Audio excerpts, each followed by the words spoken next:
This is Andrea Askowitz of Writing Class Radio. Our submission period is now open. Send us your best personal story, 1,200 to 1,500 words on any topic.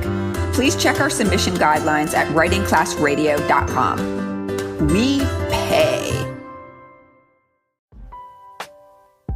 I'm Allison Langer. I'm Andrea Askowitz. This is Writing Class Radio. You'll hear true personal stories and learn a little bit about how to write your own stories. Together, we produce this podcast, which is equal parts heart and art. By heart, we mean the truth in a story. By art, we mean the craft of writing. No matter what's going on in our lives, writing class is where we tell the truth. It's where we work out our shit. I just wanted to say it normal that time. There's no place in the world like writing class, and we want to bring you in. Today on our show, we share an essay we love by Jessica Strasser, editor-at-large at Writer's Digest. And we share a conversation with Barbara Poelle, Jessica's literary agent. Barbara is an agent with Irene Goodman Literary Agency and the author of Funny You Should Ask, Mostly Serious Answers to Mostly Serious Questions About the Publishing Industry. Her book is based on her Writer's Digest column of the same name. This episode is not about coronavirus, but we feel like it's important to bring you this episode right now because agents are still accepting queries and they're still selling books to publishing houses. Barbara has not even slowed down. We asked her all kinds of questions about how to goddamn get a literary agent, and she gives us the insider info. When we got on the phone with her, I was already in tears, losing all hope for my novel. One more rejection had just come in, and I was just like, does anyone want this shit? It was just so nice to hear her voice and to hear her hopeful attitude and encouragement. She was so hopeful. She's like, oh yeah, I know we're all going through coronavirus and we're all this pandemic and, but people are still reading and people are listening still. And she's selling a book a week to a publisher. She was just the most positive person ever. Yeah. Yeah. And also yeah. she told us a lot of good tips on how to go about this scary, scary process of trying to get a literary agent. Yeah. So when you've already written something, so you've written your book or, your memoir, your short stories or your novel or whatever, and then how to get started, where do you go from here? One way to land an agent is to write a personal essay or a story that captures the attention of a literary agent, which is what happened, more or less, with the essay we bring you today. The story is by Jessica Strasser and was published in the Modern Love column of the New York Times, December 11th, 2014. The title of Jessica's story is An Extra Angel on Top of the Tree. I want to give the listener a content warning. The story you're about to hear is about domestic violence and murder. It's ultimately a hopeful story, but if those issues trigger you, skip ahead to minute 13 and tune back in for a really lively and exciting conversation about how to get a literary agent. Here's Jessica.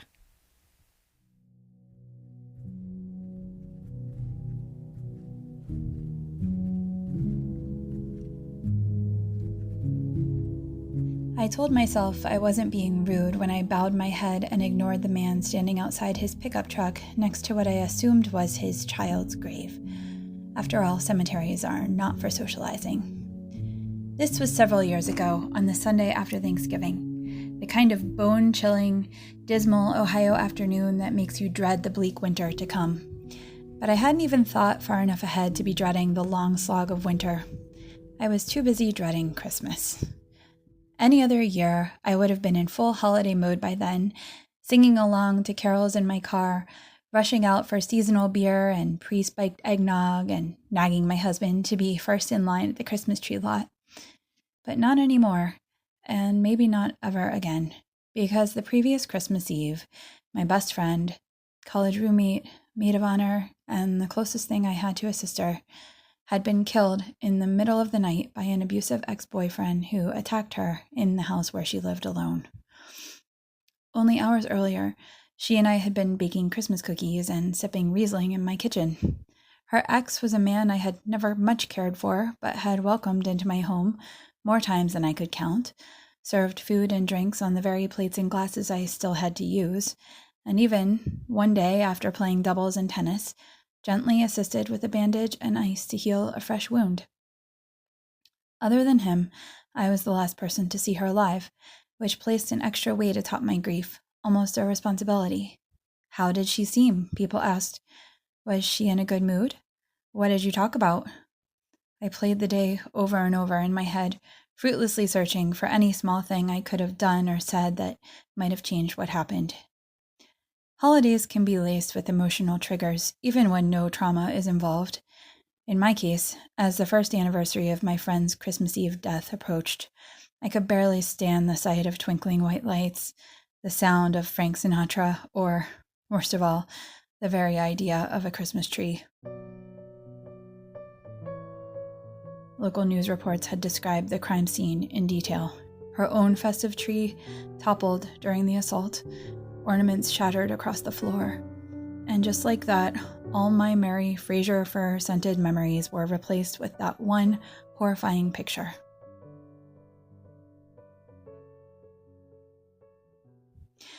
The year I graduated from college, I bought 6 silly matching Hallmark ornaments for our tight-knit group of friends. They were mice peeking out of stockings, 3 with the word friends stitched on them, and the rest stitched with forever. I knew they were embarrassingly cheesy, but I didn't care. I was feeling sentimental about leaving my roommates and heading out into what we, in our little college bubble, referred to with trepidation as the real world. Back on campus after the holiday break, in the living room of one of the adjacent 3-bedroom apartments we shared, I dispensed the gifts, and my best friend, who cried regularly at Oprah Winfrey's show and sometimes even at commercials, became teary. We teased her mercilessly. The senselessness of it would strike me later. It was that damned ornament, and not any of us, that was with her when she died. If we had had any way of knowing how things would turn out, what would we have done? Would we have kept each other closer? Would we, for instance, have been bolder in questioning the character of one another's boyfriends? Would we have reached out more persistently during bad breakups? Would we not have become quite so wrapped up in our own lives? And even if we had done things differently, would it have mattered? I wasn't the only one who had morbid thoughts about that little stocking-dwelling mouse. When the funeral came, a few days after Christmas, another of our college group drove across state lines to the gathering at my house, bearing a new set of matching ornaments. They were glass angels with little halos, one for each of us. After my house guests returned home, I discovered someone had forgotten to take her ornament. For weeks, I nagged my friends, trying to figure out who had accidentally left her angel behind. Each insisted she had hers, until finally I realized what no one else had ventured to point out. Our friend must have bought 6, out of habit. I carefully wrapped the extra, alongside my own, in tissue paper and put them together in my bin of decorations, unsure when or if I'd ever have the heart to take them out again. By the time I visited the cemetery that bleak day, almost a year later, signs of Christmas were already inescapable. I didn't know how I was going to make it through the month ahead. Christmas at my house had been all but canceled. My husband and I would exchange gifts, we supposed, but we wouldn't decorate or celebrate or sing.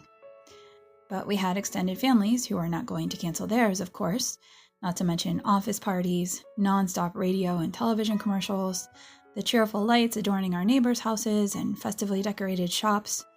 I even dreaded setting foot in the grocery store, where the aisles brimmed with holiday treats like red and green Oreos. I wanted to crawl under the covers and hide until it was over. Instead, in the absence of a best friend to confide in, I ended up at her headstone, as I often did when life got to be too much. I knew, by then, the identities of those who occupied most of the neighboring plots, all relatively new arrivals. The one that made me saddest was a grave marker in the shape of a fire truck, custom made for a little boy who had died of cancer. His picture was carved into the side. Grass hadn't yet covered the earth where he had been buried. It was hard to look at. On this day, a pickup truck was parked next to the boy's grave. A man, his father, I presumed, had his windows down and the radio tuned to an NFL game. He was standing near the bed of his truck, tinkering, humming, just hanging out with his son, I guess. I couldn't imagine what that would feel like for a parent facing your first Christmas without your young boy.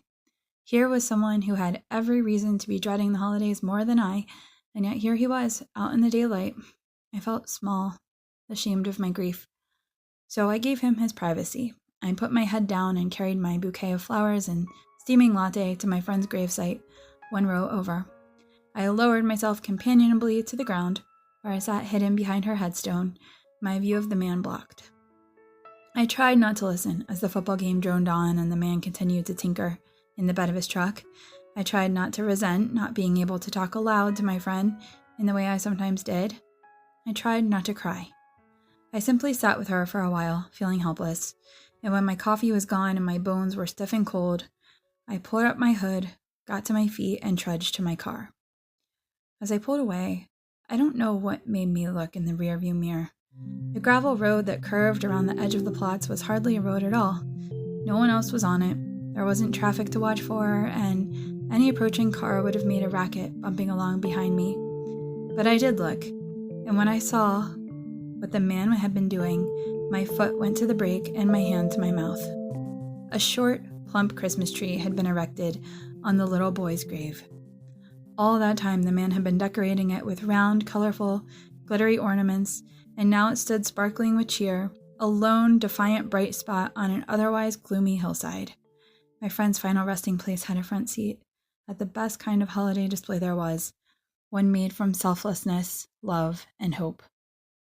I watched for a while, peering through tears into my rearview mirror, unable to move forward or back. It wasn't shame I felt this time, but something blissfully less self-aware, more pure, closer to awe. Later, I would wish I had turned back to talk to the man, to thank him for showing me what moving on might look like at a time when I was unable to see how on my own, and to let him know what a gift that was.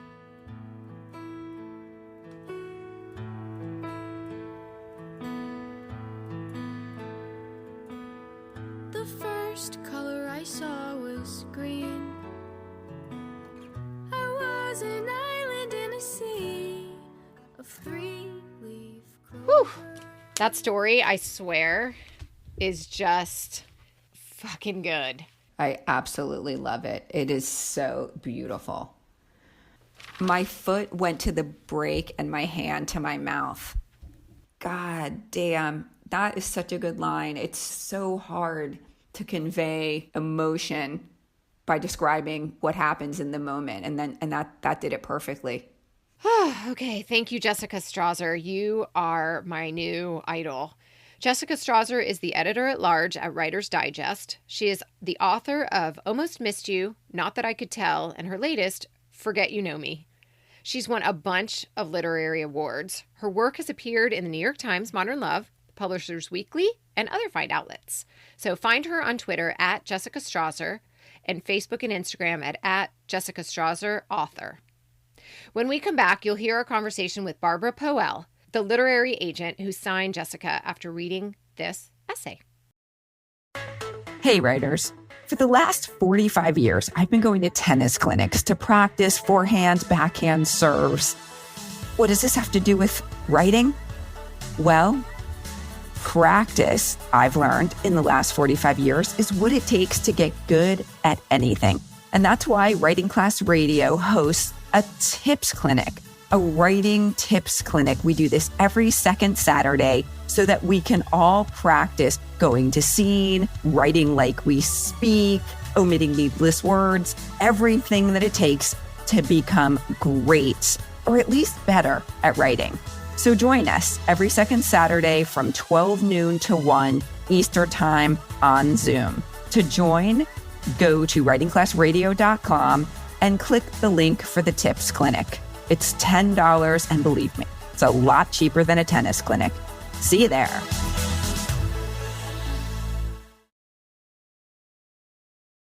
We're back. This is Andrea Askowitz, and you're listening to Writing Class Radio. Today's episode is about finding a literary agent. We're talking to Barbara Poelle, literary agent at the Irene Goodman Agency.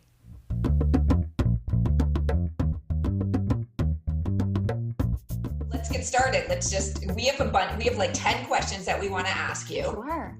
You are like the dear sugar of publishing. Your book. Gosh, what a compliment. Oh my gosh. Wow. That's how I experience.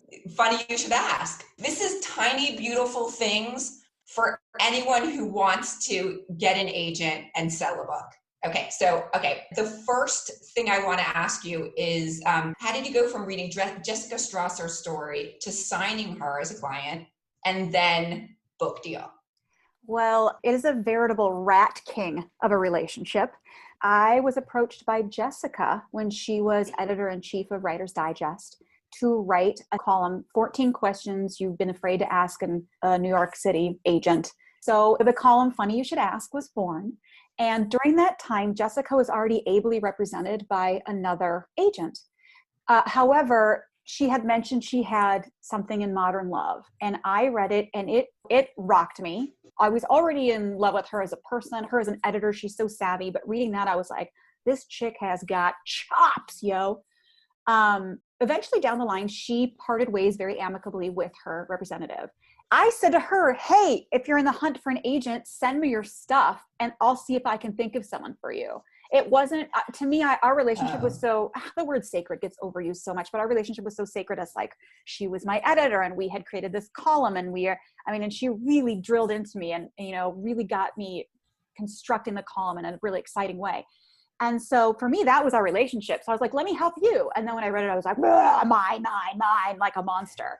So she had every intention of having me read it as a friend to say, can you think of any agents who might like this?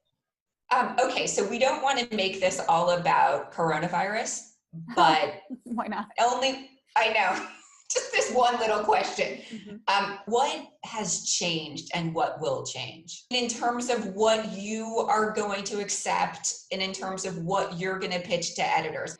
Let me hold you and pet your head. Let me tell you a truth. We locked it down here in my apartment on March 16th. Nobody left for a good 10 days, not even to go grocery shopping. Nobody left the apartment. Since March 16th to now, I have done at least a deal a week, and all but one of them have been for six figures. Boom. Don't be scared, guys. I got you. And beyond that, I feel like because we don't know what the economic climate is going to look like, the main thing that has happened is a lot of my books have moved. Anything that was publishing from April to July got pushed to from September to next March of 2021. So it's going to be real crowded in the fall and into next spring because all the summer books, the majority of them, and I've got big titles, and I'm talking everything from suspenseful fiction to picture books got pushed all the way. Commercial rom-com, thriller, everything got pushed. So we're going to have a space here in the summer where I'm hoping people's backlists and the books that didn't get momentum to get moved, get some good attention and get some good readership, and that will keep the enthusiasm up. And, ebook sales and audio sales, of course, have really started to outpace physical, but physical sales are still doing okay. Like the pie chart will be a third audio, a third ebook, a third physical. You're seeing a bit of a shift, but generally speaking, audiobook listeners are audiobook listeners, and ebook readers are ebook readers, and physical book readers are physical book. So it's a slight shift, but people are still reading. And that's one thing I think is so important during this pandemic, that everybody turn to an art, whether it's binge watching in your jammies or listening to audiobooks or podcasts or any of this. Everybody turn to an art. And I think that is to be treasured, examined, and built upon as we move forward. And I think it will be. Okay, so I know you hate this question, but is there such a thing as a dream agent? I think a lot of times when you're like, oh, she's my dream agent, it's based on the career paths of others. And the first thing I will say to anyone I sign is, I need you to keep your eyes on your own paper.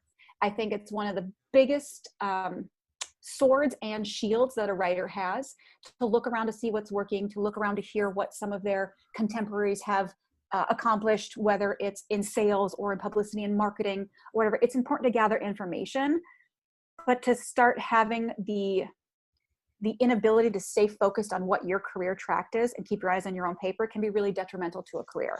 So I think when you say, this is my dream agent, it's somebody that is going to help you stay focused on your path and to help you create and build upon the foundation that's correct for your path.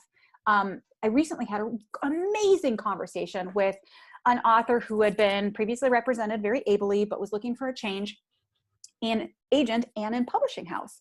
She went out with a partial. She had several offers on it. And then when the several offers came in, as we always do as agents, we said, what else do you have? What else are you working on? And she shared 2 other things she was working on. One of them was an absolute no for me. And one of them gave me a spark of something I think she could do instead. So when I had the call with her, I said, listen, I love the thing you sent me. This is why I'm offering. As far as what's coming next for you, this one is a no. Not only is it it's a no for me, but it's a non-starter. If you feel like you want this shopped, please don't pick me as your agent, because this is a non-starter for me. And she was dead silent for a second and then said, I can't believe you have said that. And I was like, okay, why? And she's like, it's just so honest. And I was like, well, if we're going to do this for the next 30 years together, let's start out being honest. And then I presented her with the idea she hadn't thought of. And she was like, wow. And she then immediately spouted off 2 or 3 spinoffs based on what I had said. And she ended up signing with me. And currently working on an offer for her from 2 weeks ago. So I signed her 2 weeks ago and working on an offer now.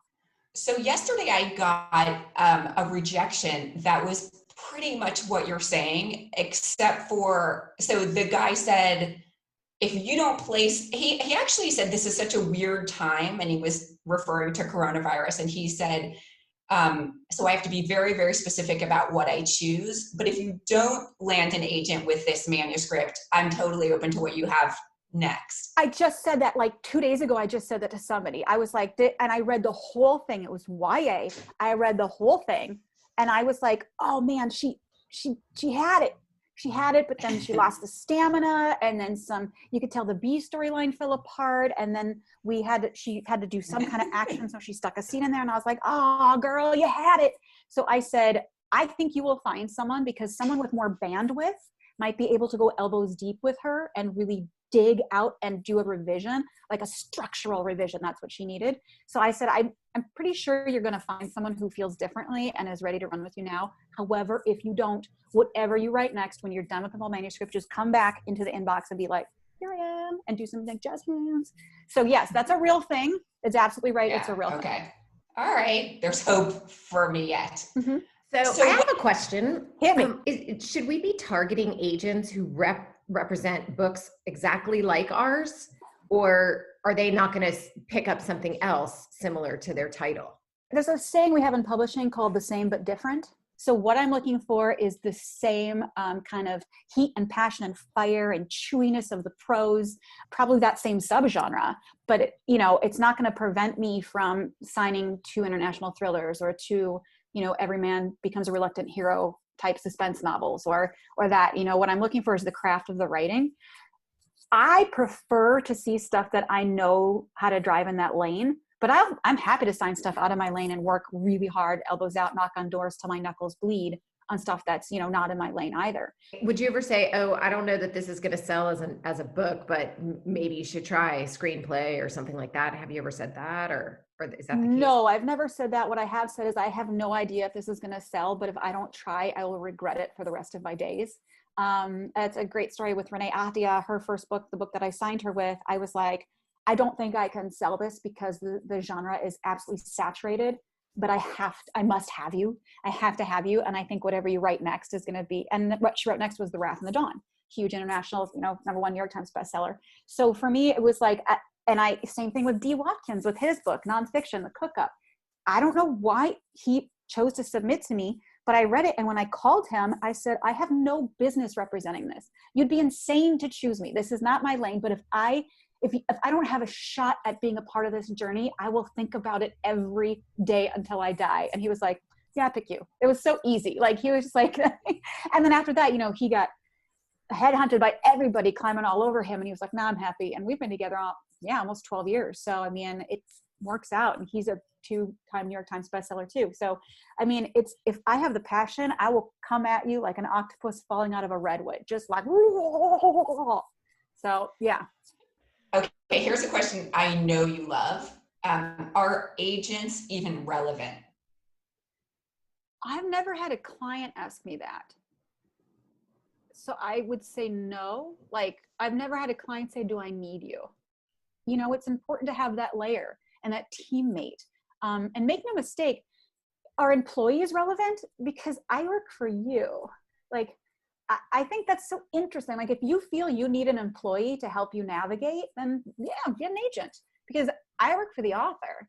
It's an interesting power dynamic. At first, when it starts, you know, everyone wants an agent and get an agent, and then pretty soon you're like, please don't make eye contact with me, Barbara, and you're only allowed to text me between 3 and 4 p.m. on Tuesdays, and also take off their shoes. I hate them, throw them in the garbage. And I'm like, okay, whatever you want. So yeah, no, I mean, it's weird to say, but I work for the author. I do think there's a lot of authors who think they can handle it on their own. So maybe they can. You know what? Maybe they totally can. It's also like for sale by owner, right? Like if you're going to sell your house and put your house on the market, maybe you just do that. Fine. I have no problem with someone saying, I don't need an agent. Yeah, great. Fine. You do you. And here's what I always say too. If an agent is offering on you, you're going to ask to talk to one of their clients. What I suggest is asking two clients, like specifically that you say, like to me, you'd say, I'd like to talk to Sophie Littlefield and Nick Petrie. And I might be like, you know what? Nick's pretty busy right now. It's not, okay, I can do Sophie, blah, blah, blah. But you come to me with the clients you want to talk to, and then ask the client two questions. What does your agent do very well? And what is something your agent could improve on? And I think that will start to give you the next time you talk to me on the phone, you can start to tailor some questions about those two things. Okay. And then I have to ask this big question, because I'm having trouble with it myself. Is this whole American Dirt situation. Who can write about what? Will you pick up something that's written by a white writer where one of the main characters is Black, and maybe the issue is, you know, like sort of predominantly like a Black issue? I hate to say it like that because it sounds so racist. But I can hear you, and I hear what you're saying, and I hear what your intent is in saying it. And what I will say is, you know, this is such an important time in literature because of this. There has been a single lens, and it's the white male cisgender lens, and that is what we have been living for millennia. And now it's starting to shift, and that shift should be painful and awkward and hard and at times ugly, so that we can dig down and find out how to create multi-lens landscapes. I have this gorgeous, stunning YA called Ziggy Stardust and Me. It is the story of two boys falling in love in the 70s. One of the boys is white and one of the boys is Native. The author is gay. However, his research into the nation that he explored was so in depth that he is now on the board of the Powwow Committee, the Bates Powwow Committee. They appreciate and respect so much of what he did in order to create this construct, this character, that they have absolutely invited him into the fold, and they were on part of his tour with him. Two of his friends from Bates were on tour with him and have consistently supported this book. Now, there are other voices that say this is appropriation. This man took the Native experience and appropriated it. So everyone is entitled to still feel that way and to still say, hey, that's not my experience, and I want our experience to be heard through our lens. That's okay. I cannot imagine anything else that this author, James Brandon, could have done to more authenticate and uplift this lens. And he even says, tell me where I made mistakes. Tell me how I can do better. And I think those are the conversations. And honestly, as a white cisgendered woman, I might not even be the right person to be asking that question to. All I can say is it is a thrilling, important, pernicious time, and I effing love it. It is so important. Do you have follow up with that, Allison? Because do you want to tell her about your novel? Just do it. No, it's just basically that. I teach in a men's prison, and so I teach memoir writing, and their stories have I just love these guys so much. And so I've fictionalized it because it's very difficult for me to tell their real stories because of the program that I work for, or that I volunteer for and everything like that. So I sort of over the years have compiled some of their stories in there, but made one big story about a wrongful conviction. But the main point is that I want to bring the stories of these men and the way they grew up into this manuscript. And it's already written and it's done, and I've had so much fun doing it, and I've sent it out and had comments and come back and edited it and stuff like that. So, I'm clearing it, but I'm getting this, the American Dirt situation, I don't want to touch it, but you have a good story. Yeah. Wow. Yeah, I would say, I mean, especially because of your experience and your immersion in the life. I mean, there's also sensitivity reads and giving them to people to say, have I portrayed this experience through the language and the lens that you would feel is acceptable for this experience, you know? And I mean, we do that with a lot of different stuff. Even people who identify as the race, gender, orientation of the book sometimes also get sensitivity reads because there's an agreement that there's no single lens. And I think, one of the things that D. Watkins said once, and I'm like, oh God, just could weep thinking about it, is he's like, you got to ask yourself, you're walking down the street and you see somebody, homeless, and you're like, okay, how can we help them? How can we help them? He's like, that's not the question. The question is, how can we help us? And I mean, just saying that, Oh my God. he like changed. I was like another layer that I thought I had down. He just peeled it right off. And I'm like, and so that's how I approach things too. Is how can let's bring it back to queries. Like, how can I help us? So that's how we need to be thinking. How can I help us? Do we have a few more minutes? Yeah. Where am I going? Okay. Can we talk about me for a second? I can't believe you waited this long. Okay. Can you help me translate this rejection? Yes. I love your voice. You're so funny. I want to be friends with you. I just don't have the confidence to see this through. She's like crying. I know. She My probably knows who rejection said it. brought Barbara to, okay, she's laughing. I mean, when you look down, were all of your intestines on the ground or just the first coil? Like, that is like, I love you. I love everything about you. It's not you. It's me. Right? Uh-huh. That's a painful one. Is it fiction? No. It's memoir. No, it's memoir. Okay. So what they're saying is, she's absolutely, I didn't realize it was memoir. I didn't realize it was nonfiction. She's 100% legitimate in saying, I love everything about this. I don't have the confidence that I can place you on your publishing path. Oh, girl. Okay. For some people, there is a clear delineation between what works in nonfiction and what doesn't. And that clear line is the platform, is how many people are currently in the market waiting to hear more from you, not only waiting to hear more from you, but are willing to pay to hear more from you. So that is the clear delineation. I, however, am like Lucy with the football and Charlie Brown, where, again, if I just love something, I just run it at 110 miles per hour. I mean, ask my husband. So the moment I saw him, I was like, oh, I pick you. And he just was from there. So I'll take it back to D. Watkins too. Like, we were having such a hard time with his incredible memoir, The Cook-Up. Incredible memoir. Highly recommended. And I was like, okay, we need to get you some content out there. And then he wrote something for salon.com that went viral. And then now he's editor at large for salon.com. And so after that, it was a much easier path. When I say much easier, it took me 18 months to sell his memoir. I never stopped because I think I would highly recommend reading it, and you'll see why. It's one of my father's favorite books, and he is a white man in his 70s who likes to read a lot of golf magazines and thrillers and nonfiction. But he's just like, this book changed my life. And this book it changed my life. And so, and again, it's a lens, right? It's a lens we don't often see. And so for me, he did not have a platform of any kind, but what he had was a story that was unputdownable. And I think that word gets thrown out around a lot, but he had a story that was so riveting that I called him and said, I have no business doing this for a variety of reasons, but I have to. But we did have to build his platform for us to get the kind of attention that we needed. And, that's what that is. But it's about finding someone who's like, I'll bang my head against the wall for a couple years for you, or someone that's like, I know what I do and I know how to do it well. And there's nothing wrong with what she said at all. And I completely go 180 on that, or whoever it was.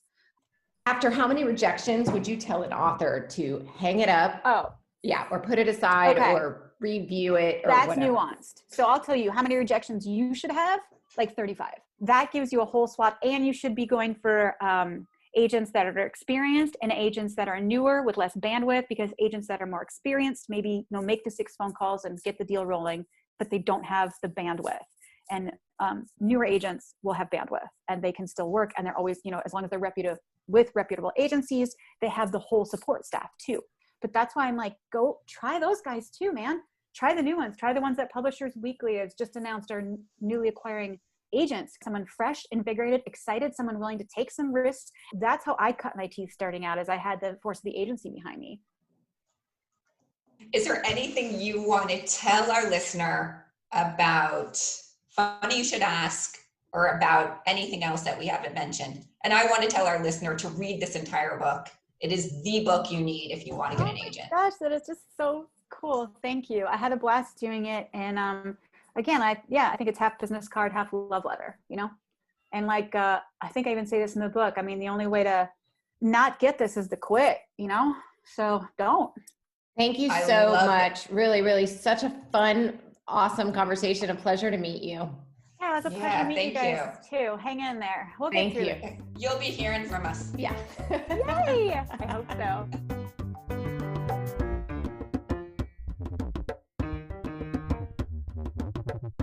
Thank you for listening. And thank you, Jessica, for sharing your story with us, and Barbara for taking the time out of your busy schedule to meet with us and help our listeners find an agent. Writing Class Radio is produced by Virginia Laura, Andrea Askowitz, and me, Allison Langer. Social media content is by Ariel Henley, who, by the way, wrote an essay for the literary journal Narratively, which also caught the attention of a literary agent, and she is currently writing her book. Yay! Ariel's essay can be heard on episode 75. She is a rockin' talented writer. We are so lucky to have her on our team. Thank you, Ariel. Theme music by Emia. Additional music by Justina Chandler and Poddington Bear. There's more Writing Class on our website, writingclassradio.com, including video classes, stories to study, and editing resources. If you love this show and enjoy all the extras on our website, hit the Support Us button. And check out the writing classes and publishing insight we're giving our Patreon supporters. $10 a month gets you an all-access pass to Andrea's publishing conversations, her discussions, questions, everything. $25 a month gets you a writing class a week with me. The classes are via Zoom, they're live, and are for 1 hour. We write to a prompt and share what we wrote. The class is also a great way to meet other writers, so join up. Everyone's welcome. A new episode will drop the first Wednesday of the month, so look for us. There's no better way to understand ourselves and each other than by writing and sharing our stories. Everyone has a story.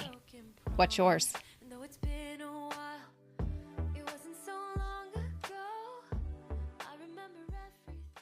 One thing that I want to say about finding an agent, and once you get an agent, sometimes that agent isn't your agent forever. It would be ideal if that agent is, but I want to tell the listener that it is okay to leave an agent. 10 years ago, I scored an agent. We were together for one book, and then we kind of weren't right for each other.